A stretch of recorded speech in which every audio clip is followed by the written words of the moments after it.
If you're in business, look, of course, businesses want to do good for the world. They want to make the world a better place. Maybe they give back to the community. But the bottom line is they've got to be profitable.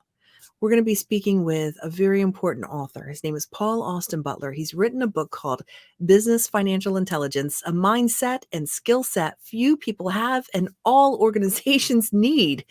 That's kind of the bottom line. Welcome, Paul. Glad that you're here. Thank you, Suzanne. I'm delighted to be here.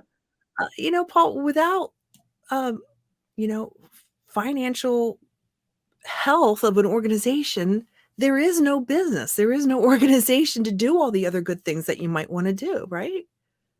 Yeah, I always say that all organizations need strong business acumen within their employees. I mean, our mind immediately goes to corporate entities. But also, if you think about it, a non-profit entity, they won't be able to pursue their mission very long if they're not Mhm. successfully financial.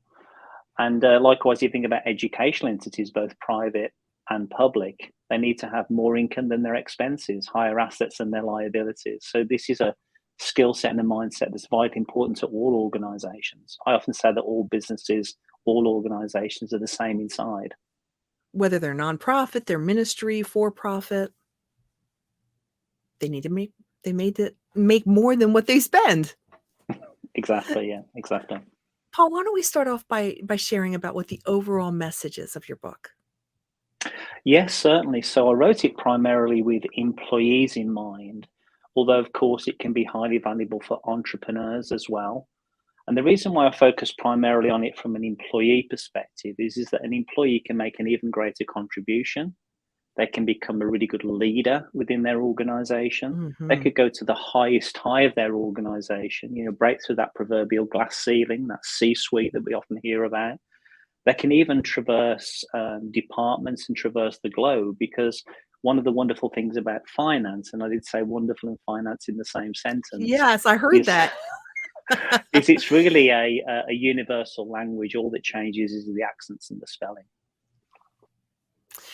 Paul, one of the aspects that you discuss in your book is stewardship. Does that apply again when we talk about all essentially the same inside nonprofit, for profit, ministry, etc.? Yeah, thanks for asking that, Suzanne.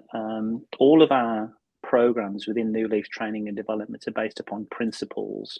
And principles, of course, are those things that are universal. They apply to all. They're objective, not subjective. They exist with or without our permission. They just are. Mhm. Gravity, of course, is a great natural principle. And you can say you don't agree with gravity, but if you jump off the top of Right. a building, Until you gravity will fall prove down. itself. Right. Right. Yeah, so the principle underneath this particular program, which is obviously the heartbeat of the book, is really this principle of stewardship. That how can you be trusted with another organization's money if you can't look Mm. after your own? So if you look at any of the financial debacles over the years, what's at the heart of it is men and women who really had terrible personal financial stewardship, and then they Mhm. made a mess of the organization's finances. So that's the principle underneath the book and the program that we have behind this book. Hmm. Seems that the Bible has some things to say about that. It certainly does. I mean, Matthew comes to mind, and it basically says that just ad lib in there that again, how can you be trusted with other people's resources if you can't look after your own? If you had to say, and I know I'm kind of putting you on the spot, what are the main areas of focus that New Leaf puts a big emphasis on? Yeah, so when we first started the business back in 2005, we built the business upon the three major tenets of areas that we'd seen employees struggling. And that was the ability to manage yourself, and then the ability to lead others, and then the ability to have a strong business acumen. If you think about it, you can only get so far based on your technical area of competence. If you're really good at managing yourself, you might be given that noble, honorable responsibility to lead others. But is there anything else? And of course, there is. Mhm. It's this thing called business acumen or business financial intelligence for the reasons that I mentioned earlier on.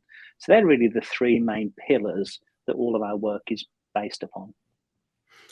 When I think about what the book is talking about, I mean, there is a level of trust as an employee in an organization that's handling the financial side of business.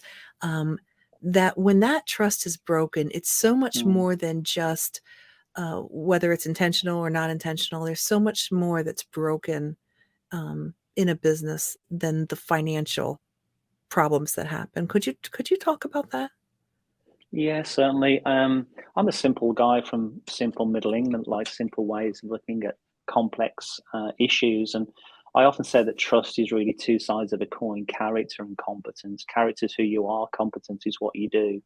So, of course, it's dreadful if you have a financially minded person that's really competent at finance, but Hmm. has a dreadful character.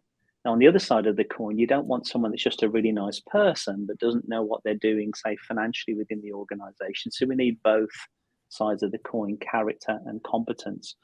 And just as an aside, I actually teach part time at the Masters University, a Christian university in California, and I teach a class called Ethics in Professional Accounting, and we actually analyze all of the major financial scams that have happened over the last 30 or 40 years.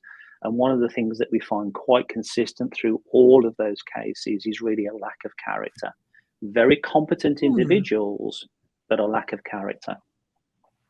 So the word intelligence in your title, business financial intelligence, that's a big word because character and intelligence then are in opposition.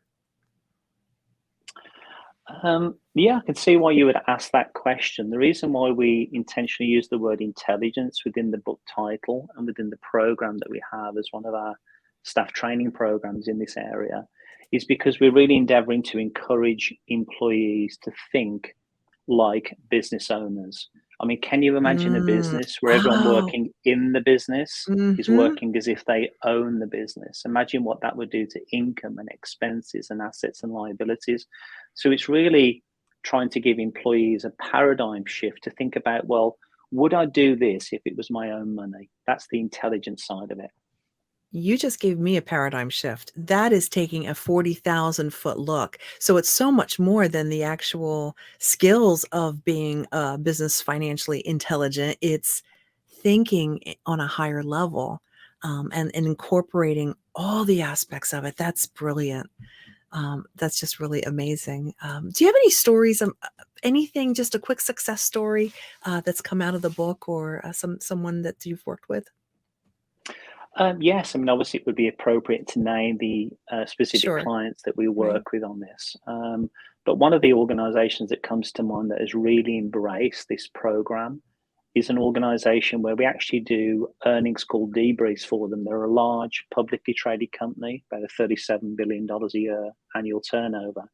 And not only do we do business financial intelligence training with their incoming graduates, but we also do these earnings call debriefs at the highest high of the organization. And they're really on a mission to demystify the language of business and make it palatable, understandable, and relatable to someone's day to day activities. And they're enjoying superior financial results. That's amazing. Paul, thank you so much. I want you to share, Yeah. where is the book available? How can we get a hold of that? Yes, certainly. It's available on this thing called Amazon. Have you heard of it? You know what? Once or twice, I think that's passed my crossed my path, yeah. And I'm delighted to say that we designed it as a paper book, sorry, a paperback, and it's a short, concise and clear read. And it's also available as a ebook, and it's Okay. also available as an audio book. And I'm delighted to say, I actually did the audio myself at a super cool studio in Los Angeles and love doing it. I really enjoy doing it. There's something special about knowing the author through their Yeah. voice and their passion and really hearing the heart in what they have to say and the way they express that. So I think that's gonna be a very big trending thing, in happening really right now. So thank you for doing that. I love that. Paul, thanks Thank for you, joining Susan. us. Yeah, we appreciate that. Have a great day. Thank you for having me.